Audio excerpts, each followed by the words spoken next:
And now I'd like to introduce an old friend and old friend of both of us, Lynn and mine, and that's Madeleine Doubek. Everybody knows Madeleine's name because she's been in politics and government in Illinois for decades. She's a deeply experienced political reporter and editor. She currently is executive director of Change Illinois, which is a nonpartisan nonprofit that champions ethics and efficiency in government and elections in Illinois. She was also once at the BGA, where she was vice president of policy. And before that, she spent many years in journalism covering local and state government and politics. She served as publisher of Reboot Illinois. And before that, she was assistant vice president and executive editor of the Daily Herald. She also served at the Daily Herald as the paper's political writer, columnist, and editor. Welcome, Madeleine. Good to be with you both. And congratulations on the new job, Rachel. Thanks.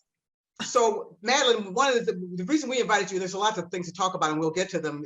But the reason we invited you on the show was to sort of talk about the ward remap, particularly the Chicago City Council ward remap, which is in flux and has been in the news a lot lately. And you've been deeply involved in pushing for more public participation and engagement and access around the remap process. Could you just tell us, our audience, a little bit more about what you've been doing through Change Illinois and what the current status of the remap is? Sure. So Change Illinois and lots of community partners in the city of Chicago, like Common Cause Illinois, League of Women Voters, IVI, IPO, many others, got together more than a year ago and worked on supporting the creation of a resident advisory redistricting commission. So we went ahead and created the Chicago Advisory Redistricting Commission. We got some recommendations from community groups to create an independent selection committee, and that independent committee interviewed more than 430 applicants to serve on this commission. They chose 13 commissioners and alternates. Those people went through some pretty intensive training, thanks to Mayor Brown's law firm, and had some demographer expertise from Joey Chen of the University of Michigan at Ann Arbor. And over the course of June, July, August, and September, they went out into various neighborhoods in the city and held virtual hearings and gathered public input and drew a new ward map for the city of Chicago that we're calling the People's Map. And where it stands right now is that for the first time in 30 years, the city council was not able to come up with 41 votes, which would have blocked a referendum and the people getting a chance to vote on a new map. There is a split at the moment between members of the Black Caucus and members of the Latino Caucus. The Latino Caucus has their own map. They're calling a coalition map. They've introduced it to the city clerk to get it to a referendum and make sure theirs would be the first on the ballot. Meanwhile, the commissioners on this commission that we supported are talking to members of the council, including members of the Black Caucus, members of the Progressive Caucus, members of the Latino Caucus, and trying to find some form of compromise so that we can get all or as much of the People's Map in front of the people as possible. Can I do some of the ward math so people know what we're talking about? Because everybody who's listening, this is really just coming down to a tug of war over how many Latino wards there will be and how many Black wards there will be. Madeleine may disagree with me, but hold your thought for a minute. And so in your map, how many Black and Latino wards are there? There are 15 Black wards, 14 Latino wards, 2 Latino influence wards, and a total of 37 majority minority wards. Okay, so and on the other maps, because we still could avoid all we need to do to avoid a referendum is come to 41. And I don't know why a referendum is such a terrible thing, though, Lynn. Well, that was my question, Madeleine. Is that your end goal? Is to have a referendum? Would you rather have it go to a vote, or? Absolutely. And why Absolutely. is that? And so, I mean, the goal of the commission and the groups that are supporting this effort to truly center this around residents and not political incumbents is to try to get a vote to the people so they can choose the map that best serves them rather than the map that best serves people's political interests in the city council. So I'm not arguing the point of whose map is better. I'm just trying to inject what I see are the reality politics in this, which is the math. Okay, because the people with the power right now to make the deal are the people who might be in the majority white wards. All they have to do is make a deal with either, so you have 18 black wards and the most or minus 14. So if the math is there, that Well, seemingly, and no, yet no, they didn't get to 41 no, by December they could. 1st. They haven't, they still have time to avoid the referendum, and the power has shifted. This is the point I want to make. Yeah. Before they missed that deadline to not need 41 votes or a supermajority, they couldn't come to an agreement. Now with this referendum, they lose all control and all power. It's an all or nothing. There's every political incentive to make a deal. And the people with the leverage are the people who probably, if there's a block of white aldermen, they're easy perhaps to bring into a deal. You adjust a few blocks here, there, tweak this, tweak that. You don't need to make wholesale changes. So Madeleine, how do you not see that there is the makings of a deal already in motion, and to avoid a costly referendum and a time-consuming referendum, and God bless you, a massive education program. See, of people who, most people who, I would like to first challenge a lot of people to name your alderman, state rep, state senator, and member of Congress. So to focus on this will take a mighty bit of work. But in the real world, how do you not see that there's a deal that's going to be made that will sidestep your referendum? There very well could be a deal that's made that will sidestep the referendum. And if that happens, that will be a loss for the people of the city of Chicago, in my view. But in the meantime, we still will have won because we have shown the world that there is a different way to do this, a way that truly centers people in neighborhoods. This commission that we created was as diverse as the city of Chicago, which is much more complex than black versus brown. It's too simplistic to just turn it into that sort of fight and leave the narrative there.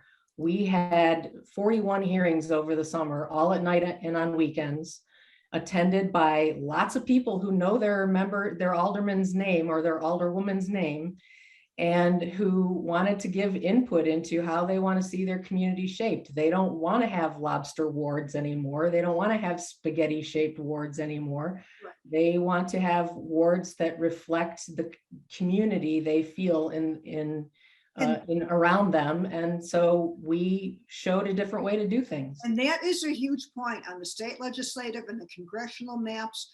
Especially you look at the congressional map, communities that have strong bonded interests, Beverly, Mount Greenwood, for example, wanted to stay together. It's a Herculean task to try to try and do that. Let's step back a minute though, Madeleine. I want to hear a little bit more about the referendum. Lynn says it could be costly. What are the nuts and bolts around how would a referendum happen, and what would actually happen, and when would it happen? So it would, if there is a referendum, it would be during the primary, which will be at the end of June, which is the next election. And so we're going to have an election anyway. So it's not going to cost taxpayers anything. There would be an election no matter what. It is certainly costly to educate the public about ward maps. That's true. And that would fall upon the people who are pushing the various maps. But it would not cost taxpayers anything. So it would be a question on the ballot in June, as it was 30 years ago in 1991. And the question would be something like what? I guess was when the election was. What would voters be asked to vote on, and then what would be would it be binding, and what would happen after that? Well, at the moment, there would only be a question about the Latino coalition map, because that's the only one that's been submitted to the clerk to be put forth for a vote. And so at some point, I assume there will be a vote on the other map that the Rules Committee has been showing and shared for the first time on December 1st after. And shame on them for that. And let me point out, it was a piece of paper that was not in any way dynamic or interactive. More shame on them for not putting it out. That was terrible. So, and they came out after that quick meeting on December 1st and said, we need to get more people involved and have more hearings and have more transparency, which is what this Chicago Advisory Redistricting Commission has been doing for many months now. And then if the referendum passed, which that map would be the ward map for the next 10 years, right. Barring lawsuits, of course. Right, but to get your map on the referendum, it would take what? It would take the support of 10 members of the city council who have not signed on to and supported any other map. And what's your whip count? My whip count is 0. No one wants to come out publicly for this just yet. There's a lot of discussion going on behind the scenes, however. And, we've been approached by blocks of people who understand that we really involved people in this process and engaged them and have a lot of support and credibility from having gone through that process in a completely open and transparent way. Let's bring Rachel into this conversation, because Rachel, you've been covering this story from your perch. Any thoughts about the politics behind this and where you think this is headed? I don't know that I would say that it's headed toward a referendum. I believe that aldermen understand that would be bad for them to allow voters to really weigh in on this, that they would cede a lot of control and a lot of say-so in terms of what the wards would look like. And I think that people in both caucuses, both the Black and Latino caucus, I believe will come to some sort of agreement, especially before, I believe the golden date is May 19th is when they have to decide on this before the referendum really, kicks into effect. I believe we'll see something before that date because I think that they understand that the stakes are very, very high for them. Who has the leverage right now? I mean, we have the Black Latino caucuses, but we also have another group of aldermen who have a vote. There are so many factions in the city council. Who you think has the upper hand or more leverage right now than anyone else? I think that's a difficult thing to kind of surmise. I would say that the Black caucus has slightly more leverage because there are already wards in place, a number of Black wards, Black majority wards. So to say, okay, we're going to reduce that number, I think that, there are arguments about, this is diluting Black power. This is, diluting the Black voice or the Black vote. I believe that gives them slightly more credibility to that argument. But I don't think that anyone really has like the true upper hand here. I believe that the Latino caucus also has an upper hand that they can play. The census numbers are undeniable. The population in the city, in the state, in the county has really grown over the past 10 years. So why wouldn't they get another seat or another couple of wards in the city council? Why wouldn't they get another seat in the General Assembly and Congress? So I think right now what we're going to see is kind of a negotiation process. And probably it won't play out in public, but I think that those two sides are really going to have to come to some sort of agreement because they both are making good points or valid points. I do think that the Black caucus here might see, their number of wards reduced because the population figures really aren't in their favor. But I've been wrong before. Let's see how this goes. I mean, who knows who's on their team? Who knows who's really doing that negotiating behind the scenes? Maybe they have some smooth talker who can say, no, we need to keep this number of Black wards because X, Y, or Z. And maybe, they give up a little bit of power somewhere else, or they sweeten a deal for Gil Villegas and say, we'll support you in your congressional run. It's all politics at the end of the day. It's all politicking. And somebody's going to have to come up with a good deal to make sure that, they win. And just remind us that's an interesting point you bring up about Gil Villegas. Remind our audience, who is he and why is he important? He's an alderman. He's the head of the Latino caucus in the city council, and he's running for Congress in the newly created, I believe it's a Latino majority ward, not ward, district in Congress. Oh, Lynn's shaking her head. Lynn, what is it? It's Hispanic influence. It's not a majority, which means if multiple candidates with sharing the same base, in this case, if they're all Hispanic, then a non-Hispanic person could win because you only need a plurality to get the nomination. I want to make another quick observation about why it's tough. The numbers are the numbers, and here's the point. It's still based on the numbers. I keep saying this because even if Madeleine hated the way the wards looked, spaghettis or whatever Rorschach test shape we have, the undeniable truth is we have, you go to this race and ethnic politics, the city has lost thousands of Black residents. And that means you probably have a really weak argument to argue if you're talking about even equity under a Civil Rights Act or whatever, you just have a losing argument. But Lynn, deals can be cut, and the numbers can say one thing and the deals can say something else. So deals are going to be made here. Right. It doesn't necessarily depend on numbers. It depends on who comes up with the best deal. Trying to combine Madeleine's good government interests, my view that, which agrees with you, it's going to be a deal. I am saying it is harder here because with a loss of population, you can't pretend it didn't happen. Sure. Whether or not you want to have Madeleine's map and a referendum or not, that's just kind of the starting point. But let me, if we could put the map aside, we could always come back to it. Since Rachel is on screen right now, you had a story today fascinating about the state of play on the Republican side of the governor's race, where everyone is waiting to see who wins the Ken Griffin primary. Billionaire Griffin with his tens of millions that he promises to use to try to defeat J.B. Pritzker. So you wrote today in Aurora Mirror, make it in, maybe Griffin's guy. So what's the state of play right now? We're still waiting to see. I've heard a number of different things. I've heard that Ken Griffin is supporting a slate, and perhaps the Aurora Mayor, Richard Irvin, would be at the top of that slate. Mostly what I'm hearing right now is Irvin, what I can super confirm is Irvin is really considering a run for governor. Mayor of Aurora. Mayor of Aurora. He's in his second term in that office.